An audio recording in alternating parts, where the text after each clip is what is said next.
Hey everyone, I'm Trevor, and today we're at Disney California Adventure ranking all of the DCA restaurants in 2025. So let's get going. Before we get started though, I did want to say that I initially wasn't going to make a DCA restaurants ranked video. My opinions of the various Disneyland restaurants have changed quite a bit thanks to a lot of menu changes in the last year.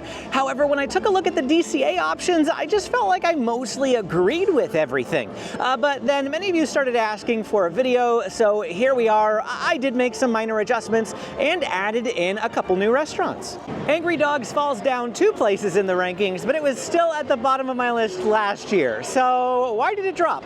Well, Magic Key Terrace got added to my list this year, and last year I didn't add Studio Catering Company into the rankings, though we talked about it.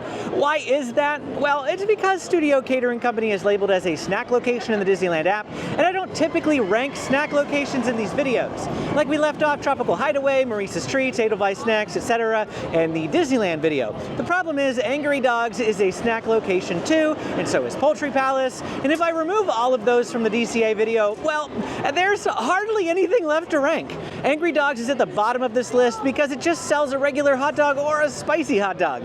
It's the most underwhelming food in the park. In like fashion, Award Wieners holds its position in second to last. As much as I dislike hot dogs, I've actually eaten here at Award Wieners quite a few times, trying some of the different seasonal items that they have, and it's still one of my least favorite places to eat.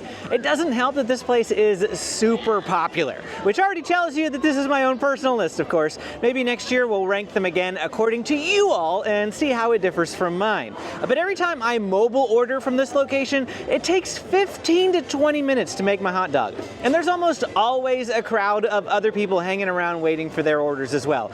I absolutely hate the ordering process here. I've even ordered at 10:30 a.m. when they first open and pressed the button right away, and it's still taken 15 minutes.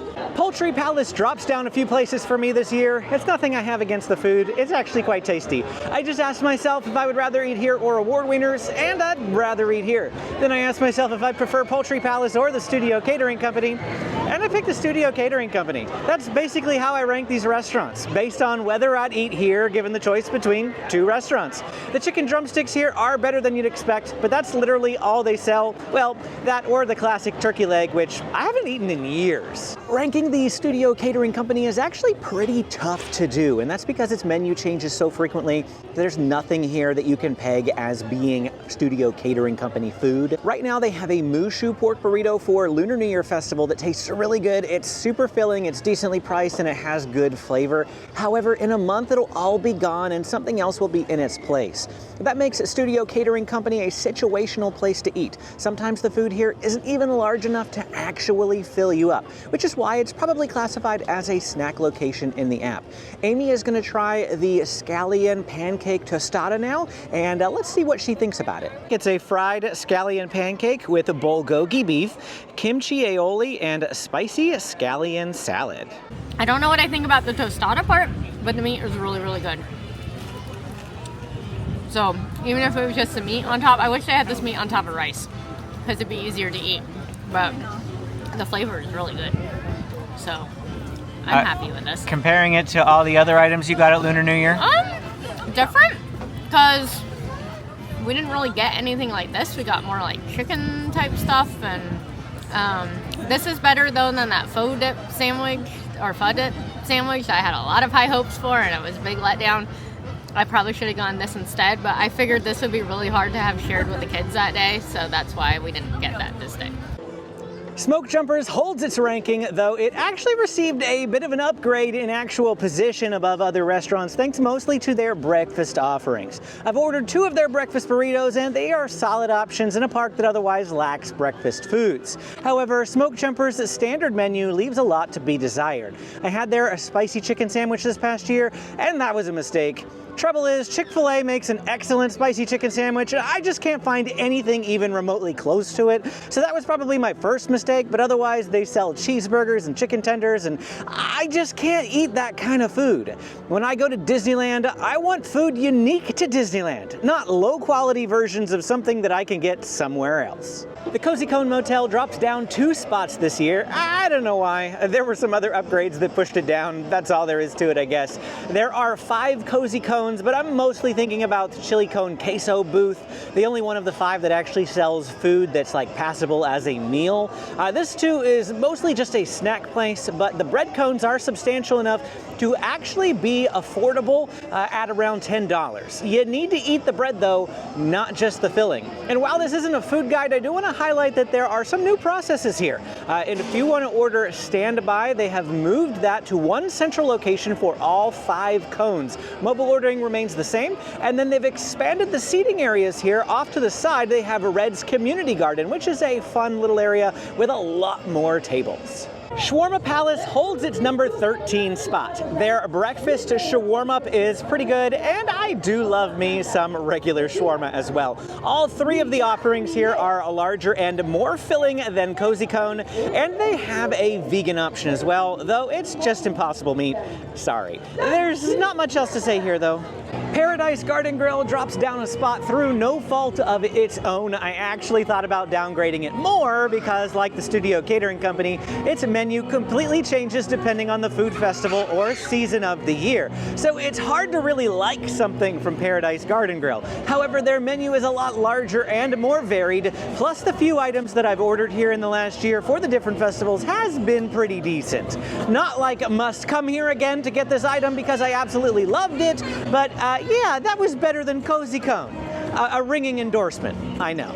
I dropped flows down a few spots this year because I've never really been a big fan of flows. I mean, I do love the theming and I love the seating area where I can sit and watch Radiator Springs Racers while I eat, but the food is basically Smokejumpers. It's cheeseburgers and sandwiches and chicken tenders. However, Flo's is better than Smokejumpers because it has the Plaza Inn fried chicken. It's called Flo's Famous Fried Chicken here, but it's the same exact dish as Plaza. That's the only reason it made it to where it did. I actually forgot to rank Schmoozies this year. I decided that we were gonna, add in those snack locations, and Schmoozie's only recently added a food item. It has some Mickey waffles. We might try to get them here today. If we do, I'll put the footage of that here in this video, but I don't know exactly where to put this. The shakes are really good, but we're trying to rank the food, and we'll see where I put this in editing. I'm gonna try one of these Mickey waffles now. These are hazelnut Mickey waffles. So there is a little hole up here at the top, and they're filled with basically Nutella. And yeah, we're gonna give this a try. First couple bites were all just the top, didn't get any hazelnut. Honestly, didn't taste very good because Mickey waffles, one of the things I love about Mickey waffles is drenching them in maple syrup. Gotta be drenched, and no maple syrup, but these ones, of course. So first couple bites, but once I got to the Nutella, the bites with the Nutella were pretty good. And yeah, interesting snack. I like it, but I think I'd stick with regular Mickey waffles and maple syrup from Carnation Cafe. Interjection. It took me this long over here by Grizzly walking around the park to actually figure this out. I was looking at the menu. They did not give me my maple syrup. I was supposed to have maple syrup. He didn't hand it to me. So I guess make sure that you ask so that they give you the maple syrup. Because, I mean, I don't know how maple syrup and chocolate hazelnut spread would go. But I don't know. I don't like mixing flavors like that. So I don't know. Either way, I didn't get it. It's my point. Most people put like maple syrup with Nutella pancakes and stuff like that. But see, for me, if I'm gonna put chocolate on my pancakes or my waffles, the chocolate is the sauce. Like when I cover it in chocolate chips and things, I smother it. That's because you like douse it in chocolate. I do. I douse it in maple syrup, I douse it in chocolate. I don't think they would mix when you douse them that much. Though Corn Dog Castle didn't change rankings thanks to a different upgrade later on in the list, it did actually end up swapping places with Flo's because, quite frankly, I'd take a spicy hot link corn dog from Corn Dog Castle over anything that Flo's serves, even the fried chicken. They also permanently added the fried mozzarella to the menu, which used to be a seasonal item, and that's a huge plus for me.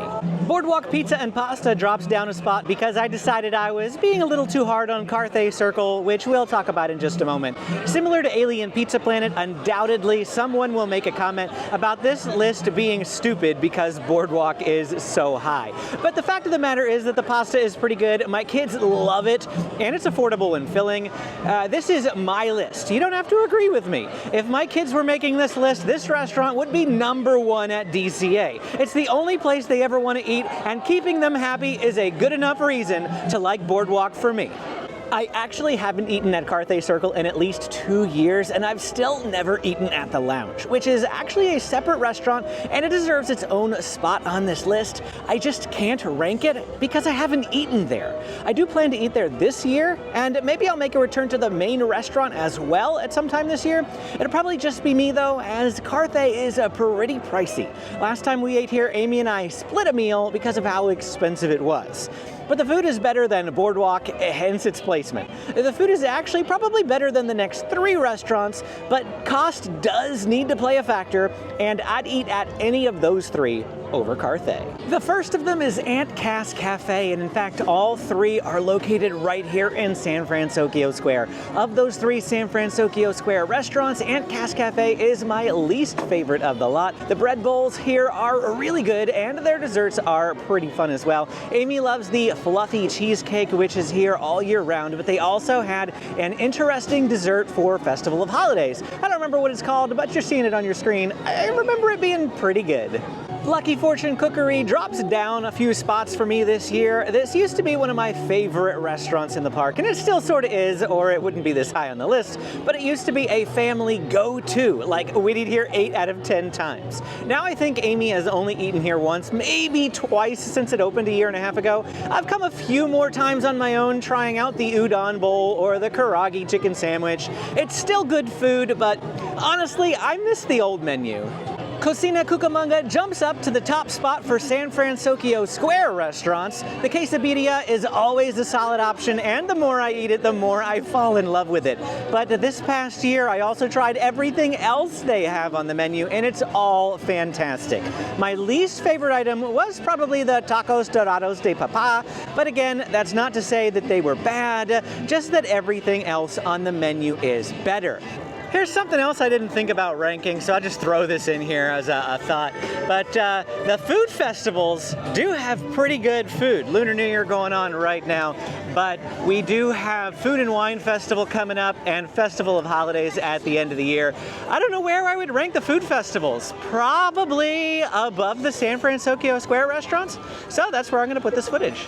Similar to Carthay, it's been a while since I have eaten at Wine Country Trattoria. We don't eat at the table service restaurants really all that often. The thing you need to remember is that we're locals, okay? We're not here on vacation. When we go to Walt Disney World, we eat at a table service restaurant every single day. It's part of our vacation. It's what we look forward to. So I understand that you guys like to do that too.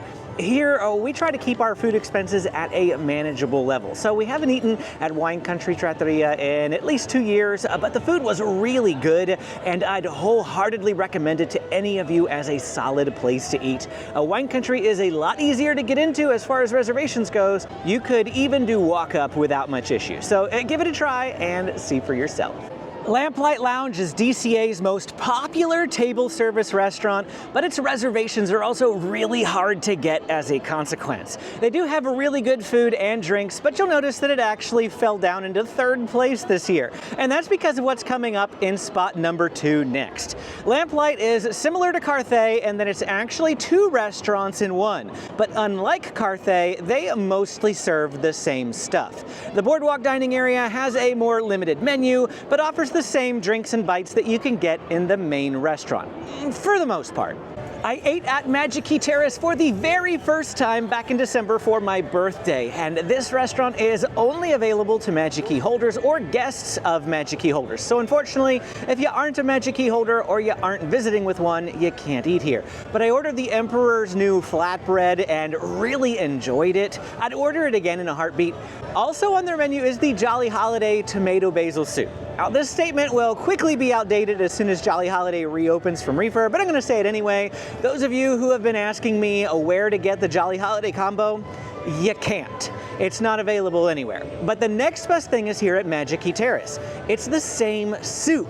No sandwich, but the soup was the best part of the Jolly Holiday combo anyway, so perhaps this is an acceptable option. And finally, maintaining its place as the best restaurant at Disney California Adventure is PYM Test Kitchen. It also happens to be the restaurant that we eat at the most often. I have so much footage from this restaurant. I could probably show you every single item that they have on the menu. My My favorite though is the pepper particle pasta. It's filling since it's pasta and it has a nice kick to it, but you can't go wrong with the reactor melt either, which is a gourmet grilled cheese that tastes kind of like bruschetta.